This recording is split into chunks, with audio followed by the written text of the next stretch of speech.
Welcome back to Money in the Bank with Frank, where we talk about where capital meets opportunity and how strategy turns into results. I'm your host, Frank Kushner. And today we're pulling back the curtain on one of the most fascinating corners of the investment entertainment world, the business of sports media. Now, you've seen the headlines: billion-dollar broadcast deals, new streaming wars, athlete-driven media companies, and tech platforms reshaping how we consume live sports. But behind every big game, every angle, and every media rights deal, there's an entire ecosystem of finance, production, and creative strategy. My guest today knows that world inside and out. Joel Feld has spent his career shaping how sports are produced, distributed, and experienced across leagues, broadcast networks, and live events. He's also a musician, creative, and someone who understands that sports culture is inseparable in today's economy. So we're going to talk about how the business of sports media is evolving from traditional TV rights, digital streaming, from fan engagement to the next generation of sports content, and what that means for investors, entrepreneurs, anyone interested in the future of entertainment. So grab your coffee or your playbook and let's get into the business of sports media with Joel.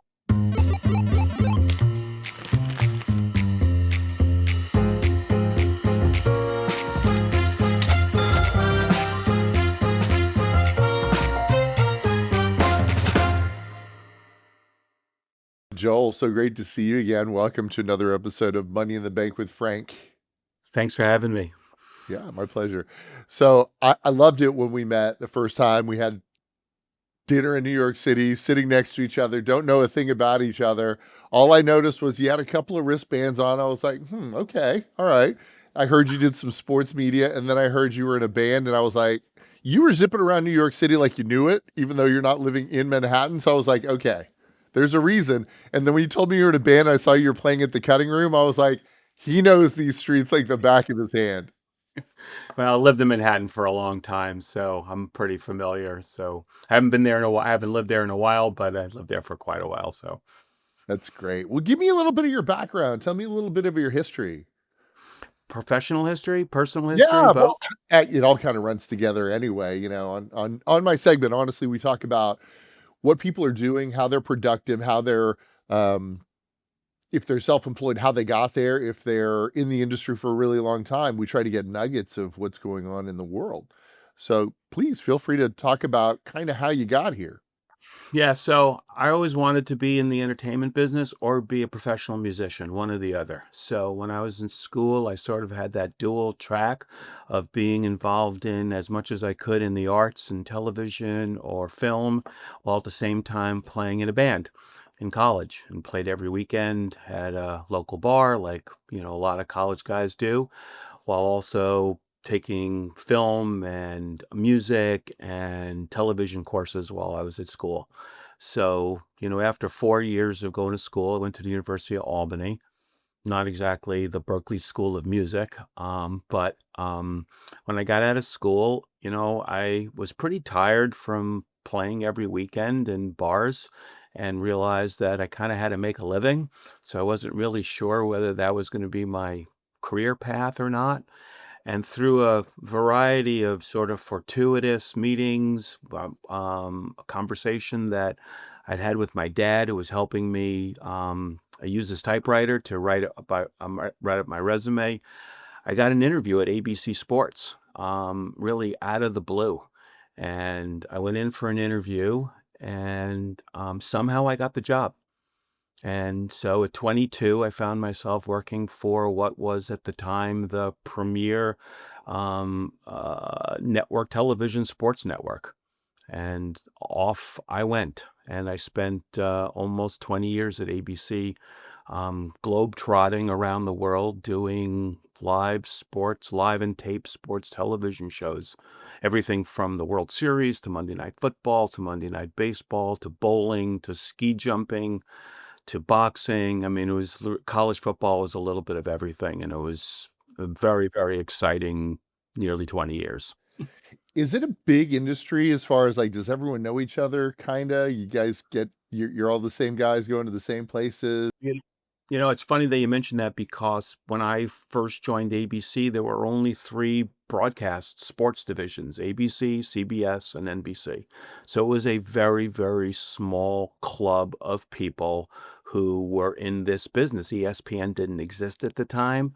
And so it was very competitive.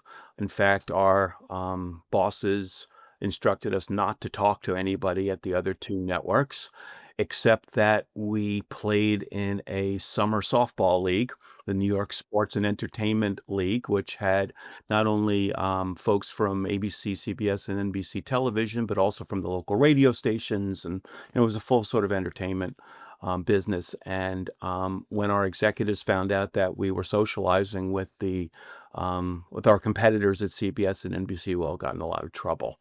So But back by then it then, was the very, cat's out of the bag, so they gotta kinda leave you alone at some point, right? yeah, I mean, back then it was very, very small business. So there was very, there were maybe 40, 50 full-time ABC Sports employees. So multiply that by three, really only, 120, 130 people in the whole business from the production side.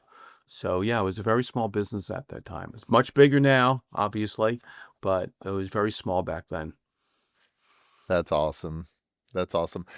Can you speak a little bit like, have you been in, everyone just assumes that because I'm in finance and I know every facet of finance, so if I ask you a question that is not relevant, please just let me know.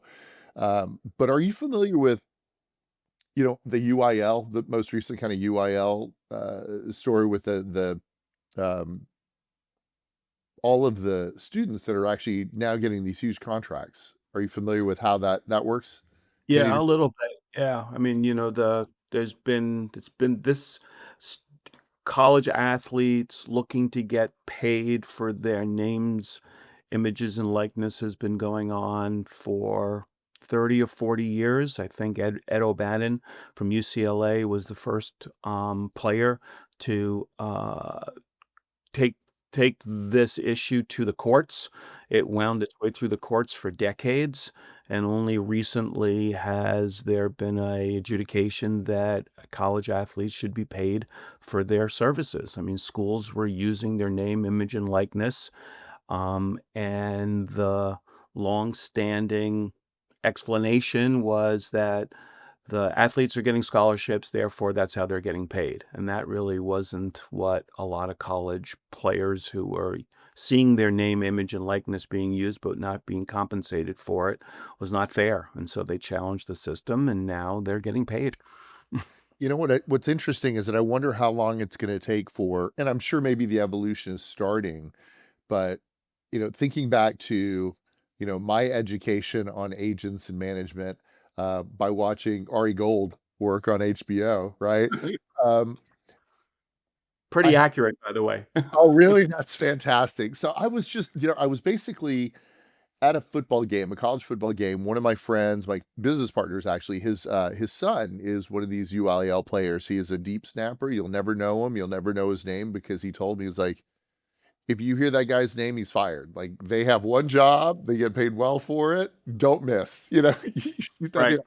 Yeah. But but he told me stories about some of the players that he's come up with and the challenges they've had. I'm not going to go, deep into any individual school, but the story I heard was this star player in this college campus, gets paid this sum of money and, forget the fact that his family might not know how to manage money, but he certainly doesn't know how to manage money. And so when they threw that money at him, it was spent, spent so much that like when the tax bill came around, he's like, what is this? And Yeah. they say, uh, that's the taxes you owe. And he's like, well, I spent it. I don't have the money. And so the college luckily came up with the money and paid the tax for him. But Right. I'm just blown away that that doesn't seem to be. And I asked the student, I said, do they give you any advice? How do you find out? Like, how do these players have any idea what to do? You know? Yeah, it's an education process, and there's a lot of downstream consequences that have not yet been sorted out since this is still a very new process, if you will. It's Mhm. only NIL money has only been floating around now for a couple of years, and so it's still being sorted out. But, if you take that analogy to players who have become professionals, A lot of those players have also been, gone bankrupt for making bad investments or not understanding what the tax advantages are. You're dealing with very young people who are swimming in significant amounts of money, and many of them don't know how to handle it, or many of them, work with, unfortunately work with either advisors, agents, or what have you, who give them bad advice, and it turns out badly. So there's a lot of education that needs to be done at a lot of levels in order for these players who are now 18 and 19 years old, making enormous amounts of money, and how to handle it appropriately. So that might be a good business for you, Yeah, actually. I thought about it. If I was a younger man that had more motivation to travel and go from campus to campus, I might talk more about it. But I certainly wouldn't mind talking more about it on my podcast because it's when I first started in this industry, much like you, I was going to be a doctor. That's it. I'm going to be a doctor until I found out that doctors don't have day offs and they're on call all the time. Of course, everything that I heard about medicine or learned about medicine turns out to be wrong, but at the time it sounded like a lot of work and I wasn't really Right. into it. So I defaulted into something else that I liked, which was finance. But, they teach us more in school about how to count than they do about money. And so, I've seen, I don't care what industry you're in, most times somebody has just dropped a bunch of money on them without, you know, if they get a big chunk of money, it's gone very shortly because they've Sure. never and that only happens, hopefully, usually only once, right? And so to some degree, I kind of feel like maybe this college experience may make another generation of very good investor sports players because if they burn through it in their college years and figure out like what not to do in their college Right. years, which is where we think they should make mistakes, hopefully not on film, but, these mistakes, maybe they'll be more productive as adults. Yeah, one would hope so. I haven't really, certainly one would hope so. I haven't really read or heard much about what those downstream consequences are so far. Yeah. All I really read about is how much this player is getting from NIL money. They're 18 years old, they're a freshman at, so and so college, and they're making $30 million in marketing money or NIL money, and it's insane. Yeah. It's at, it's absolutely insane, and it's really changed the college sports business. It's really turned it on its head in a very quick amount of time, and the NCAA really has very little to do with it, or can really has a very difficult time wrapping its arms around what's Mhm. going on. And so, the money is really driving the business right now, and That's has been for a long time, but even more so now. Yeah, and it's so tricky and complicated if you throw in sub 18-year-old children, right? So that it gets Hmm. even more complicated, but I get it. What is a day in the life with Joel Feld on the professional side? I'm up at 5 o'clock. I'm an early riser. I go through my notes and emails. I get prepared for the day. I've got a sorted number of meetings. I currently work for the National Lacrosse League and run all their media and production business. Our season starts Thanksgiving weekend, so we're in the last 4 or 5 weeks of chaos to Not get the busy at all then. Thank you for not the busy at time. all. Get this fortunately, I've got a great staff and a great team, and we work, I think pretty well together. But it takes a lot of work to sort of rev up the engines and get started for another season that lasts until the middle of May. So, right now the summer is about planning. Right now, it's about executing and getting everybody sort of pointed in the right direction. Because once the season starts, the games just come every week. We Right. play, 126 games over a 21-week season. So each Friday and Saturday, fortunately, we only play on Friday, Saturdays, and a couple of Sundays. It's a little bit like the football schedule. But every weekend there's 7 or 8 games. So there's a lot to sort of get your arms around, both in preparation for the games that are coming up and then dealing with all the stuff that you screwed up over the weekend that you have to fix before next week's games. Yeah. That sounds like a tremendous amount of logistics trying to figure out where people are gonna be. I assume that they've been doing this for a while too, so they know the logistics of setting up, getting in, getting out.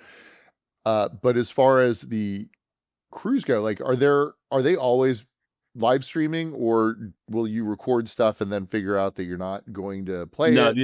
these are all live broadcasts. We do some, Riverside stuff like this, which is content that we put out on our social media channels and such, but our focus is mostly on the 126 live regular season games and playoffs that we have media rights agreements with the ESPN in the US and with, TSN in Canada, and so we're responsible for producing and delivering all of those games to those 2 networks in the US and Canada. Oh, that's really easy. I mean, if you have someone like Sohill doing the production, it's you just, you walk away when you're done. You get off the camera and it's all done for you. It just happens, right? Fortunate Fortunately, we work with 3 really, experienced production companies, Dome Productions, out of Canada, which right now is actually producing the World Series for, Sportsnet in Canada, so they're actually kinda busy right now, but they produce all of our games from our 7 teams originate from Canada, and then we work with 2 US-based production companies, one on the West Coast and one on the East Coast, to deal with our US based companies. So we oversee all those productions. We serve as executive producers, but they hire their own producers, directors, and crew and such, and are responsible for making sure that the games get executed according to our guiding principles and standards, which are in our business very subjective.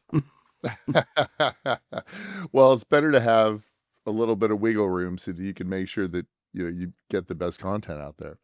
I I don't know if you know this or how familiar you are with it, but I was just blown away. I We had a professional baseball player as a client for a number of years, and uh, his tax return was the most complicated thing I've ever seen, and it was specifically because of the time that he had to spend in every state. You had to do a tax return for every state that you played in because the amount of money that these guys are making, and then throw in Canada, right? International tax return as well.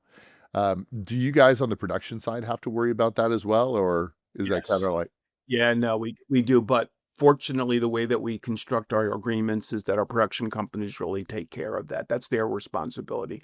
We make a financial agreement with each one of the companies for a certain amount of money that we will pay them to produce the shows, and it's their responsibility to work within that budget and then execute all of the financial and tax issues that are related to hiring crews locally. Otherwise, we'd just be drowning in paperwork. I can relate to the story you told, you just said, because our oldest son, Alex, is in the music touring business. And so he tours with bands all over the world and files tax returns in every state in the United States, and I think virtually every country in the rest globally. And he's got a special accountant in Los Angeles who deals with this, but my head would explode if I had to do what he does. yeah, right? Oh my goodness. Yeah, that would be It's crazy. It's just crazy. You do one show in South Dakota and you have to file a tax return. yeah, that I mean, that just goes to what you said before when we're in the earlier part, probably wasn't even recording, but when you were talking about how your mother is moving to a new apartment and like there's she's watching TV. It's such big business that you overlook all the little things like what goes into Y that step, the production company, the contracts, and how many layers of contracts, right? You've got Yeah, contracts yeah. internationally, you've got the local contracts, you've got the We have contracts with our broadcasters, we have contracts with our, there's a lot of infrastructure, if you will, or underpinnings that go into a business like ours, and that doesn't even include things like the labor agreements, collective bargaining agreements, which I'm not involved in, but our league just recently announced a new multi-year collective bargaining agreement with its players that was a negotiation that went on for months and months and months. And pretty typical that you read in the trades and what have you about leagues that go through their collective bargaining sessions and stuff like that. So there's a lot of administration and a significant amount of preparation and organization that underpins the operation of a professional sports league. Ours is smaller than some others. We only have 14 teams, so you can imagine what that's like for the National Hockey League or the NFL that's got 30 or 32 teams, but they also probably have 30 times the number of people who work at the NLL than we do. So Yeah.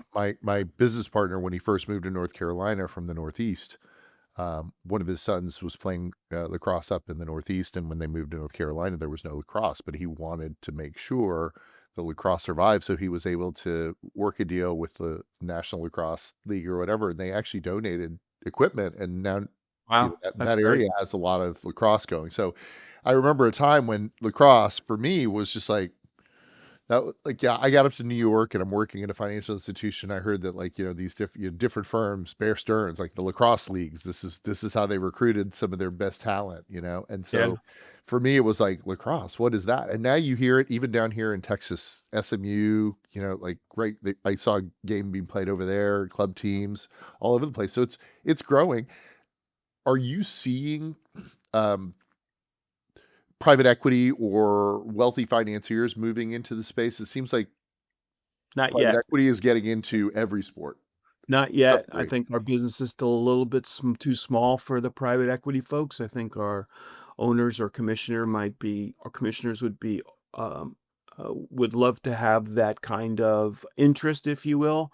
But our league, the National Lacrosse League, has been around for, I think this is its 39th season, but really only over the last 7, 8, 9 years has the league, turned into more of a professional operation, if you will, and that's no disrespect to the first 33 years, but the league sort of operated more as a mom and pop operation of owners who just loved the box lacrosse game, and, they moved from city to city, and they just sort of it was more of a labor of love than a business. It's become more professionalized over the last 7 or 8 years. And it has, it's a crowded marketplace. And, we work really hard at trying to expose the game and grow the game both in Canada and the States. It is Canada's summer national sport, even though we play in the winter. In the US, when people think of lacrosse, they think more of the outdoor game that's played at colleges, mostly on the East Coast. But also, we actually did have the NLL actually had a team in Fort Worth for a couple of years. Um, yeah, played at, they played at Dickies, but they weren't able. Yeah, they played at Dickies, but unfortunately they weren't able to really get enough of a toehold in the marketplace to for it to be a sustaining business. So, it's hard to, you need a lot of resources and money and patience and it's not a business for the faint of heart. It takes a lot of investment and a lot of time in order to grow a league to the point where it becomes, financially successful and sustainable. Is is it more of a so at that point would be more of a sponsorship model? So you guys are out there or somebody's out there getting sponsorships for the arenas and trying to get additional Ticket capital. sales. Ticket sales. It starts with fans. Starts with ticket sales, and from that perspective, the league is very successful. We sell over 1,000,000 tickets a year across the league. It's very popular. It's a very popular event, a sport for families to go to. It's priced appropriately. It's not gonna you're not gonna have to mortgage your house to go to an NLL game. It's a tremendous amount of fun to go to a game. But that's where the most of the team's revenue comes from, is Okay. from local sponsorship and ticket sales. Our job is to grow that piece out and generate national sponsorship dollars, from both the commercial side and from a media rights side. Do you have any say in those negotiations or those calls? The media rights side, Mhm. yeah, I negotiate those deals. Yeah, That's great. yeah, yes, I do. Yes, I have a lot of say. It's job security. Yeah, for sure, for sure. So you know the contracts and the contract languages, what little things are in there that you need to watch out for. That Yeah, contract review is very important, for yeah, I every didn't. industry, but Ultimately, our commissioner is responsible to the board for, all of the league's business and such. And so he and I work hand in hand in managing our media rights partnerships, if you will. This will be our fifth year with ESPN and TSN. But, as you probably know, the media landscape changes dramatically, almost weekly these days. And so trying to keep up with what opportunities are out there, to continue to grow the media rights pie is a 24/7 endeavor. Yeah, Yeah. I bet. Involves a lot of keeping up with, what's going on in the business through trades and such, from relationships that you have in the business, trying to find out sort of who's, sort of going where and what other sports leagues are doing, whatever deals they're doing with media rights partners. And so for a smaller, what we call challenger league like ours, is trying to find the right opportunities to grow the media pie and still expose the game to as many people as possible. So, I love I like to think of it as, these growing leagues, right? You've got pickleball, you've got lacrosse, you've got these niche sports that people played and so they follow and they love. Um, I think of it as like the boutique of the traditional sports, right? So you've got to have that heat um, to keep people playing all those sports, any of those sports. If we could pivot just a little bit based on the fact that not only have you been there for, from the golden era of sports and media, well, to date anyway, you've also been performing from kind of the golden age, from college, your college, probably a few years before mine to now. I mean, you've seen some cool stuff. How has that changed? Even with your band doesn't look small. When you sent me that promo showing that tour that you guys did, I mean, I'm sure there was some contract review there too, right? So how has garage band gone to like how has the logistics from a garage band changed over the media or over the years in that industry? Being in a band is like being married to four other people. It is, we, it's a band is not unlike what we do on the broadcast side, is a creative endeavor, and whenever you get creative people together, you're always going to have a bit of competitive or creative discussion about the direction of the band. There's the business side, and then there's the creative side, and it's very challenging, very much fun. I don't want to give you the wrong impression. It's a ton of fun, but it's a lot of work and a lot of fun work, and it's a great distraction from the day-to-day broadcasting side of the business, because we have a lot we I mean, not that we don't have fun on the NLL side, but it's being in a band is a lot of fun. But you have to be with the right people, the right partners, and you have to have patience, and you have to compromise.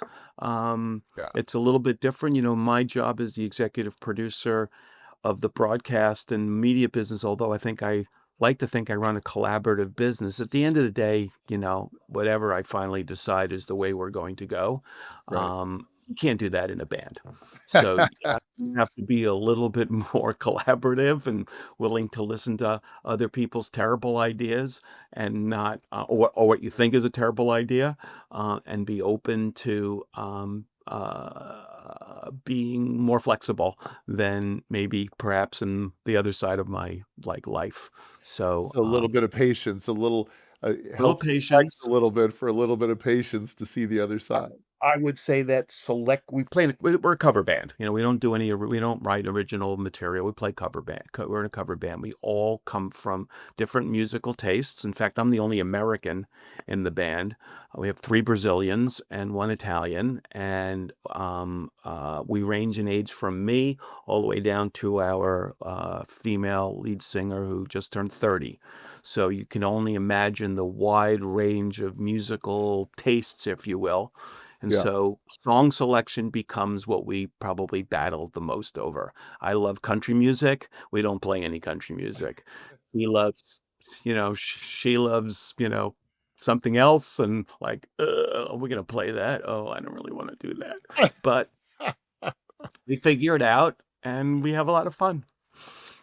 I have another dear friend who plays the guitar, loves guitar. He's managing director at or was a managing director of a big financial firm, and I just couldn't get it out of my head that he was a heavy metal guitar player. But he took lessons literally every, as often as he could. right? And I know even now he's still cutting songs with his friends, and technology's made it so that you can literally be in 4 different cities and still have some of the same kind of quality. So he's having a lot more fun than he did before. But I was just blown away as to I asked him once, I was like, "Why do you still take lessons?" He was like, "To get better," you know? That's what I do. I still take lessons. Yeah. I take vocal lessons, take some guitar lessons. I spent a lot of time on YouTube and TikTok learning from other musicians and such. And, it's more than a hobby for me, but everybody needs, a side hustle, if you will, that you're really passionate about. And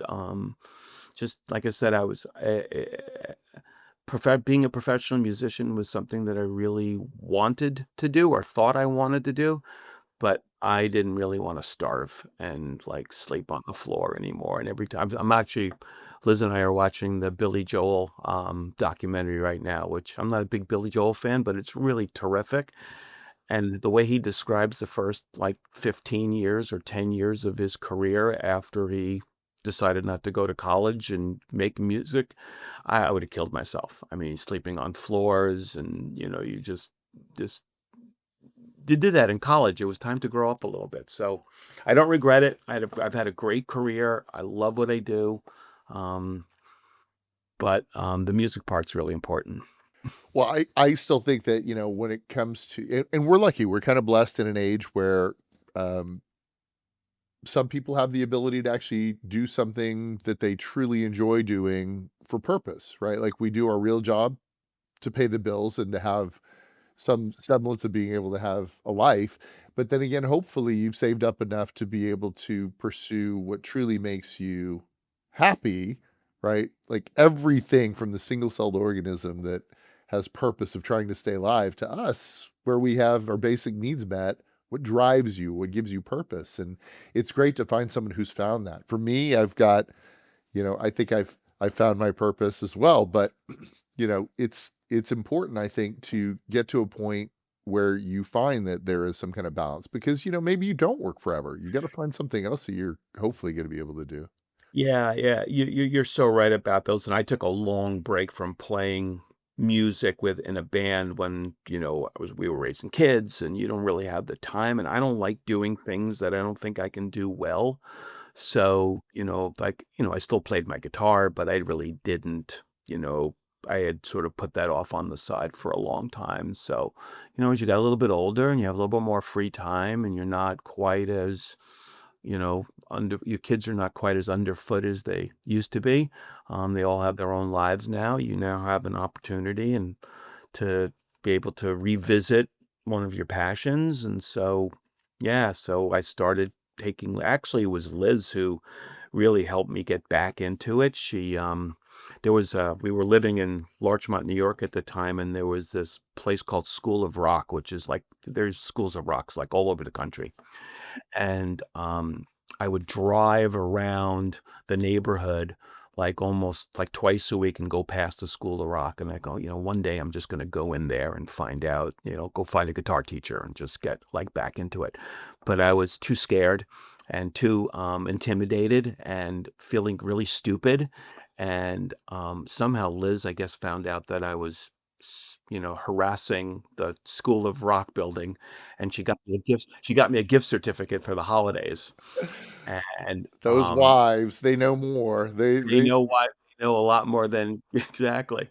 So, that's sort of, I went back in and I started taking lessons again, and, they had, what was called an adult music program there where they put you with other players to sort of play, once a week, and that's where I met my bass player and the other guitar player in my band, and before long, we did a little thing we played with the School of Rock for a couple of years, and then we struck out on our own and said, "Let's go do this, regularly or as much as possible." So, we did. Yeah, I So mean, that movie alone, that movie School of Rock did so much probably to, um, rebirth, the that industry because you've got all these Sam Goodies and all these different stores that now sell, equipment and me and my wife a couple of years Mhm. ago were at one of the local farmers markets and there was a School of Rock playing in the farmer's market, just providing entertainment because Yeah. and just watching these kids playing that music that well at that age, and I was just like, "That's amazing." And the fact that it all Jack Black, good job, buddy.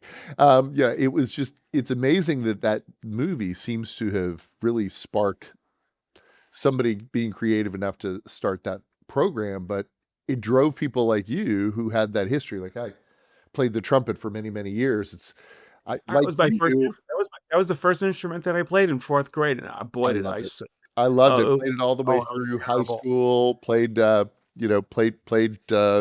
regularly with Lance Armstrong. He was a trumpet player as Really? well. Yeah, totally. Oh, Yeah, we like m me, this guy John Jurdy, and Lance Armstrong were 1st, 2nd, 3rd chair in middle school, and we never tried, you know? But it was fun, it was great. you ever pick it up again? I'm afraid, like you said, I'm afraid to. First of all, it's loud, right? Like that's, so, someday maybe Amy will do that for me as well. So I And look forward. my parents, when you're in grade school, I think they make you take, like, a musical instrument, so 4th grade, it was trumpet, and, let's just say that my parents weren't particularly encouraging of my bad trumpet playing when I was in 4th grade, so, But I had it to was go so important, I mean, fundamentally, reading of music and understanding the way chords work was really good for structural thinking. And I Yeah. really, I think, I kind of code recognition. I think a lot of that came from some of that study of music. So I do think that it was very well worth the time that I spent doing it. I'm Well, sure. music's always been a very, very important part of my life, whether it's listening to music, playing music, trying to write music, which I'm not very good at, but now playing in a band, it's just been very, very rewarding. And fortunately, Liz is incredibly supportive of what I'm doing, and she comes to every one of our shows and cheerleads and tries to get all of our family to come to all of our shows. So, listen, it's just fun. We're just having fun. We make more of it than it is because I'm a marketer at heart. So, if we're playing, we actually played in San Francisco back in September or so because it was our bass player's sister's 50th birthday. So they invited us out to play. So we all went. So, we kind of pretended we were on a US tour. That's So we made that's so t-shirts much that fun. said US tour. That's great. So I just want to pivot back for a moment on kind of the future of sports media. You've got all these new tools that are popping up now, right? Everyone's talking about AI, data, immersive technology, league innovation. What do you see on the horizon for? I mean, you could talk about lacrosse, but you could also talk broader. You've been in that industry for some period of time. Yeah, I remember I when think innovation in sports was, oh my God, look at that yellow line that they could put across the field where you can see first down. It's a little beyond that now.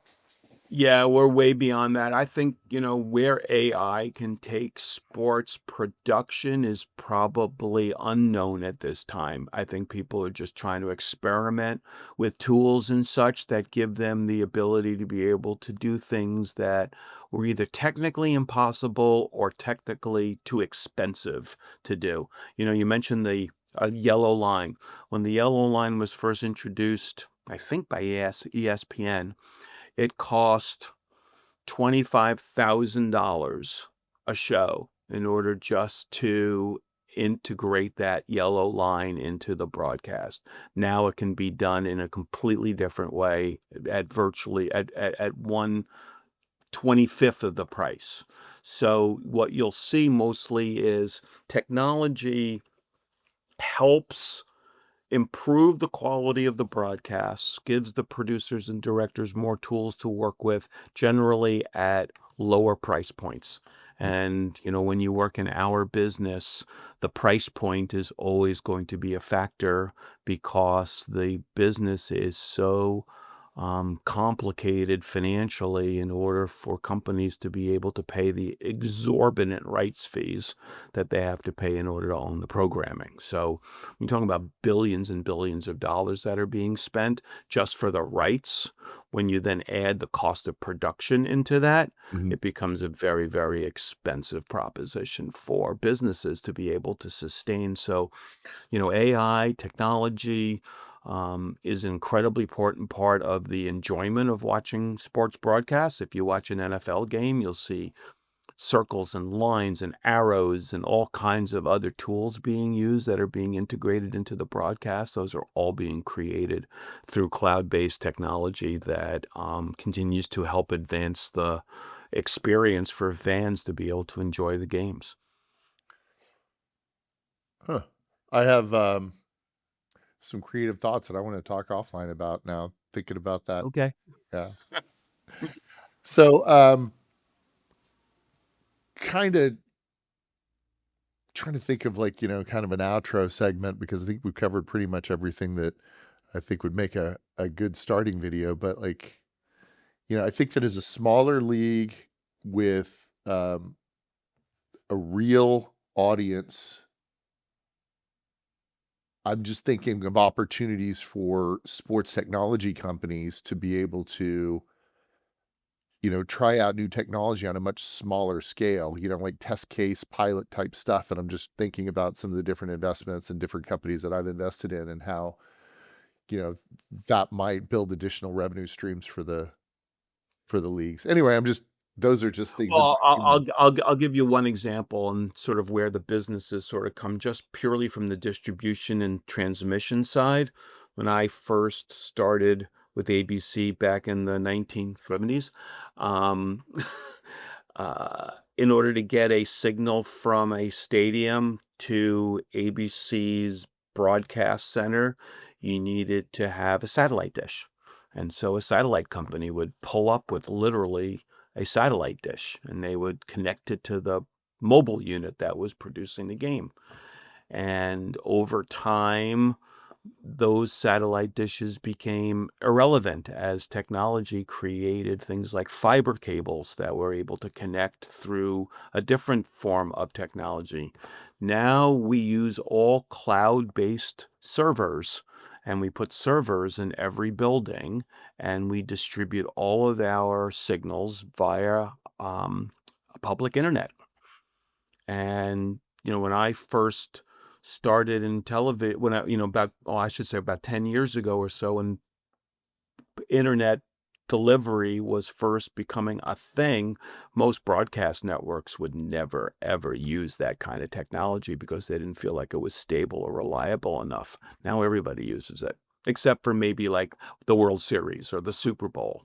But now, so instead of it costing hundreds of thousands of dollars to deliver programs, it now costs us, I don't know, $350 a show to be able to deliver. And so companies like Bitfire Technologies or cloud-based technologies, I'll give you one other example. And actually, we're working on this right now because we're always under pressure to be able to use technology to be able to produce at a higher level at less cost. And so instead of having a mobile unit with and traveling people to a location, and a production, depending on the size of the production, can have anywhere from 35 people to 250 people on site, depending on the scope of the production. Our shows obviously are a much smaller scale, but the model that we're working on now is that you, Frank, don't have to even leave as the producer, don't even have to go on location to produce the show. You don't even have to go to a studio 20 miles away from your office. You can do it in your house, and you could be connected to all the people that you need to via cloud-based technology and produce the game from your living room, basically. And so those technologies are becoming pretty standard, and leagues like ours used generally are the guinea pigs or the innovators for those because the risk reward is much lower. You're not going to produce a Monday Night Football game quite that way, but as those people learn how those technologies can be effective, you'll see the bigger and bigger shows over time produce shows in a much more effective and efficient way so that we don't have to pay a first-class airfare for you to fly from your house in Dallas to Los Angeles to produce a game. You can just do it from your living room. And then Maybe they'll pay you more so they don't have to pay you for the airfare, or you can put more production tools and more technology into the broadcast because you're taking some of the money that is sort of like, I'll call it just T&E, just stuff you have to just throw away, hotels, per diems, meal, all that kind of stuff, and put that into the actual product itself. Joel, question for you. Since the production costs of many of these different ideations of shows, uh, is so much lower than it used to be, how would one go about that process from start to finish? About getting distribution? Getting distribution, yeah, sure. Well, you have to have a credible product that you can present to a programming person at ESPN and make a pitch essentially. It is a little easier to get on a streaming platform now than it used to be when there was a walled garden of just broadcast because there were limited number of windows that a network had in order for you to distribute your product. And obviously, the more high value properties are going to take up almost all of that inventory. With streaming, and I don't want to make it oversimplify it, but all you have to do is deliver the product to their broadcast center, and generally it's going to get on their system. As the streaming business becomes if this conversation if we were having this conversation 6 years ago when ESPN was for launching ESPN Plus, they were taking everything because as long as it was credible, I'll call it, and reasonably well produced. And that also is very subjective, as you guys probably know. But their objective at the time was to just create it was to get as much content as possible to be able to demonstrate to potential subscribers why it was worth whatever it was, $8.95 a month, because you're going to get 5 million hours of live television or tape television, even though you're probably not going to watch it more. The model has changed a bit as the streaming business starts to become more mature. It becomes more about churn than it becomes about how much content they have. So, particularly as our conversations with ESPN Plus have evolved over the years, one of the reasons that they tell us that they like to be in business with us, even though we pay all the production, they do pay us a licensing fee, is because we have a very loyal group of fans. It may be small, it's not NFL or NHL side, but we have a very dedicated roster of fans who subscribe to the channel. And for what reasons that I can't understand or explain, because as a consumer, they don't churn out when the season ends. They just continue to pay their $9.95 or whatever it is. And so they see that in their data. They don't, we don't see their data. We're not allowed to see their data, which is very frustrating for leagues like ours. When you do deals with ESPN, they own all the data. So that's really a problem. You don't really know who your audience is, which is unfortunate and difficult for a league like ours because you want to know who your audience is. So we have to kind of guess, but the dynamics of why a streaming service will accept a property has changed over time to more about whether you can demonstrate that you could actually bring subscribers to the table and keep them. So, but I'm happy to introduce you to whoever. I'm happy to introduce you to some folks at ESPN if you have something that is worth having a conversation with, 'cause that's what their job is to look at the landscape and see what's out there and understand sort of what's going to help them grow their subscription business. I mean, ESPN's they're a monster. They're a monster operation. I don't even know how they get on the air. They got so much stuff, honestly. There's still a reason for people to exist, right? Because with that content, you still need to know how to get it on the show. You still need to know somebody that knows how to navigate the space. And, those are the types of things that AI is going to have a hard time coming up with? Because, from ideation to production, you still need something or somebody to walk it through. I'm sure, we'll see what happens. Yeah, well, it really depends on the mom. I mean, listen, I don't so I was talking about YouTube, there are, um YouTube is the most widely penetrated, visited platform in the world. And so, businesses like ours that almost default to being on ESPN because of the cachet of being ESPN. As an executive, I have to look at alternative forms of distribution and determine what is the best place for the National Lacrosse League to be in order for it to grow to its target audience, and what are the benefits of that particular streaming platform. So if you're going to be on YouTube, you're obviously not going to get a licensing fee from YouTube. They're not in the licensing business yet. They might be someday, but you have a lot more control over your product and how you market it, and you have a lot less people coming at you and telling you they don't like this or they don't like that from an executive level. You have a direct relationship with your fans and your consumers. When you're working with ESPN, you get the cachet of being on ESPN and you're on the ESPN app, and all those things are great, and they're paying you some money up front.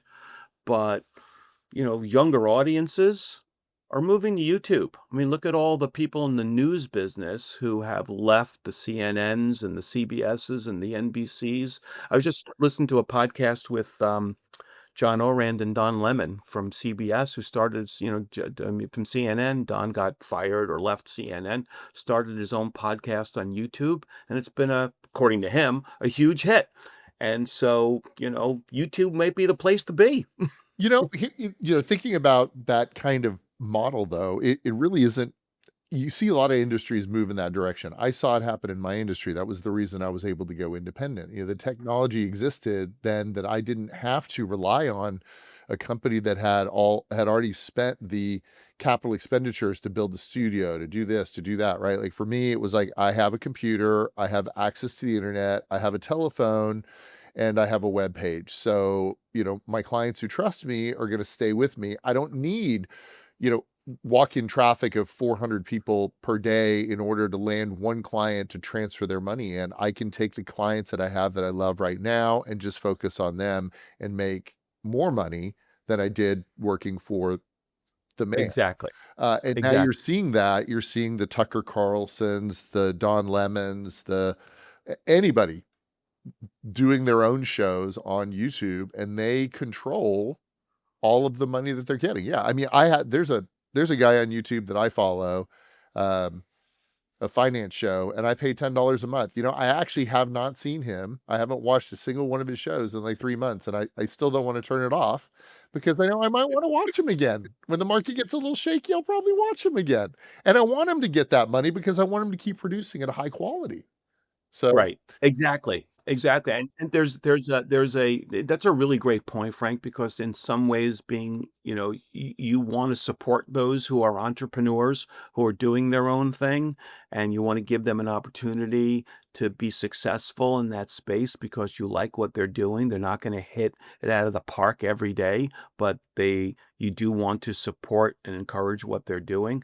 And I'd rather give them the money than give the man the money. And, that podcast that I was just listening to with Don Lemon was just really eye-opening for me because it's part of my job not just to go back to ESPN and say, let's just do another 5-year deal or a 3-year deal. Let's look at all of the other opportunities that might be out there that might be helpful to help grow the league what's the risk reward of that? Is it worth it to go off on your own and not take the licensing money from ESPN, particularly if they're not going to pay you $1 billion? So, what Don said on that podcast, which I found incredibly fascinating, is that I'm my own guy. I produce my own stuff. I can say what I want. I don't have my boss calling me and say, "Well, you need to say it this way, or you need to have this guest on because we need to balance what you're saying." And he goes, "No, I'm just doing what I want to do." And that is something where you have the opportunity now, like do you say technology wise, you have the opportunity to be able to do that. yeah, I really do love that Have the too. middleman now. I really love that too. I mean, the financial services industry very regulated. I try to stay away from talking about specific stocks or things to that nature. I'm really more generic when it comes to my dialogue, but a lot of this stuff is really important to know that you don't have to. Um,